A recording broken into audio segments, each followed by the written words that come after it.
Hi friends, ഇന്ന് ഞാൻ വന്നിട്ടുള്ളത് നമുക്ക് ബിരിയാണിയൊക്കെ ചെയ്യുമ്പോൾ നമ്മൾ ചേർക്കുന്ന ഗരം മസാല എങ്ങനെ ഉണ്ടാക്കുന്നതെന്ന് കാണിക്കാൻ വേണ്ടിയിട്ടാണ്. നമ്മുടെ ദം ബിരിയാണിയൊക്കെ ചെയ്യുന്ന സമയത്ത് ഈ ഗരം മസാല നല്ലൊരു ടേസ്റ്റ് ബിരിയാണിക്ക് കൊടുക്കുന്നത്. അപ്പോൾ ഈ മസാലയിൽ എന്തൊക്കെയാണ് ചേർക്കുന്നത്, അത് ഏതൊക്കെ അളവിലാണെന്നുള്ളത് കാണിക്കാൻ വേണ്ടിയിട്ടാണ് കേട്ടോ. അപ്പോൾ ഇതേ അളവ് തന്നെ നിങ്ങൾ ഫോളോ ചെയ്യുകയാണെന്നുണ്ടെങ്കിൽ നല്ല സൂപ്പർ ടേസ്റ്റി ആയിട്ടുള്ള ഒരു ബിരിയാണി നിങ്ങൾക്ക് റെഡിയാക്കാൻ പറ്റും. അപ്പോൾ ഇത് നമ്മൾ റെസിപ്പിയിലോട്ട് പോകുന്നതിന് മുമ്പായിട്ട് എൻ്റെ ചാനൽ സബ്സ്ക്രൈബ് ചെയ്യാത്തവരുണ്ടെങ്കിൽ സബ്സ്ക്രൈബ് ചെയ്യുക. അതുപോലെ അതിൻ്റെ കൂടെയുള്ള ബെല്ലൈക്കണും കൂടെ ഒന്ന് ക്ലിക്ക് ചെയ്യുക. അതുപോലെ നിങ്ങൾക്ക് ഇഷ്ടമാണെങ്കിൽ ലൈക്ക് ചെയ്യുക, ഷെയർ ചെയ്യുക.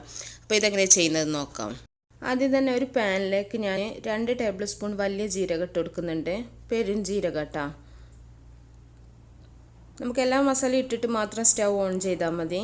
ഇതിലേക്ക് ഒരു 4 കഷ്ണം പട്ട, ഒരു 4-5 കഷ്ണം പട്ട ഇട്ട് കൊടുക്കുന്നുണ്ട്. ഇതിലേക്കൊരു 10 ഗ്രാമ്പൂ,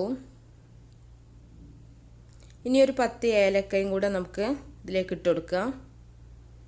ഇനി ഇതിലേക്കൊരു ടീസ്പൂൺ കുരുമുളകാണ്. കുരുമുളക് ഞാൻ കൂടുതൽ ഇടുന്നില്ല കേട്ടോ. ഇനി ജാതിപത്രി, ഒരു 4-5 പീസ് ജാതിപത്രി. ഇനി നമുക്ക് ഒരു തക്കോലം. ഇനി ഇതിലേക്ക് ഞാൻ ഒരു 3/4 ടേബിൾ സ്പൂണോളം സാജീരകമാണ്. ഈ ജീരകം നമുക്ക് ഇതിൻ്റെ കൂടുതൽ വാങ്ങിക്കാൻ കിട്ടും. ഒരു ചെറിയ ജീരകത്തിൻ്റെ ഒക്കെ സെയിം ആയിട്ട് തന്നെ തോന്നുന്നൊരു ജീരകമാണ്. ഇനി നമുക്കിതിലേക്ക് ഈ ജാതിക്കൻ്റെ ഒരു 1/4 ഭാഗം കൂടെ പൊട്ടിച്ചിട്ട് ഇട്ട് കൊടുക്കുക. ജാതിക്ക കൂടി പോകരുത് കേട്ടോ, പിന്നെ അതിൻ്റെ ടേസ്റ്റ് ആയിരിക്കും നമുക്ക് ഗരം മസാലയിൽ മുന്നിട്ട് നിൽക്കുക. എല്ലാത്തിൻ്റെ ടേസ്റ്റ് ഒരുപോലെ നിന്നെങ്കിൽ മാത്രമേ ഗരം മസാല ചേർക്കുമ്പോൾ ആ ഒരു ടേസ്റ്റ് ഉണ്ടാവുള്ളൂ. ഇത് കസ്കസാണ്. ഇത് നമുക്കിവിടെ അറേബ്യൻ കൺട്രീസിലൊക്കെ കിട്ടാൻ കുറച്ച് പാടാണ്. നമുക്കറിയുന്ന കടക്കാർ മാത്രമേ നമുക്കിത് തരുള്ളൂ. നാട്ടിലാണെങ്കിൽ ഇത് കിട്ടാൻ ഒരു ബുദ്ധിമുട്ടുമില്ല.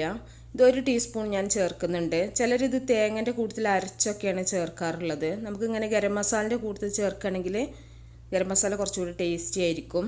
അപ്പോൾ ഞാൻ സ്റ്റവ് ഓൺ ചെയ്തിട്ട് ഞാൻ പാന് വെച്ചിട്ടുണ്ട്.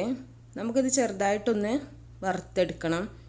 ഇതിലേക്ക് ബേ ലീഫ് ഞാൻ ചേർത്തിട്ടില്ല കേട്ടോ. ബേ ലീഫ് നമ്മൾ ഡയറക്റ്റ് ചോറിലും ഇതിൽ ചേർക്കുന്നതുകൊണ്ടാണ് ഞാനിതിലും ഗരം മസാലയിൽ പൊടിച്ചെടുക്കാത്തത്. ഇത് നമുക്ക് കളറ് ഒന്ന് ചേഞ്ചായി വരുന്ന സമയത്ത് തീ ഓഫ് ചെയ്യാം. ഒരുപാട് അങ്ങോട്ട് വറുത്തെടുക്കേണ്ട ആവശ്യമില്ല. അതുപോലെ കരിഞ്ഞു പോകാതെ ശ്രദ്ധിക്കുക. അപ്പോൾ ഞാൻ സ്റ്റവ് ഓഫ് ചെയ്തിട്ടുണ്ട്. ഇനി നന്നായിട്ട് ഇതൊന്ന് പൊടിച്ചെടുത്തിട്ടുണ്ട് ഞാൻ. അപ്പോൾ നമ്മുടെ ഗരം മസാല ഇവിടെ റെഡി ആയിട്ടുണ്ട്. അപ്പോൾ ഇതുപോലെ നിങ്ങൾ എല്ലാത്തിൻ്റെ അളവ് ഒരുപോലെ എടുക്കണമെങ്കിൽ നല്ല ടേസ്റ്റി ആയിട്ടുള്ളൊരു ഗരം മസാല നിങ്ങൾക്ക് കിട്ടും. അപ്പോൾ നല്ല റെസിപ്പിയുമായിട്ട് നമുക്ക് അടുത്തൊരു വീഡിയോയിൽ കാണാം.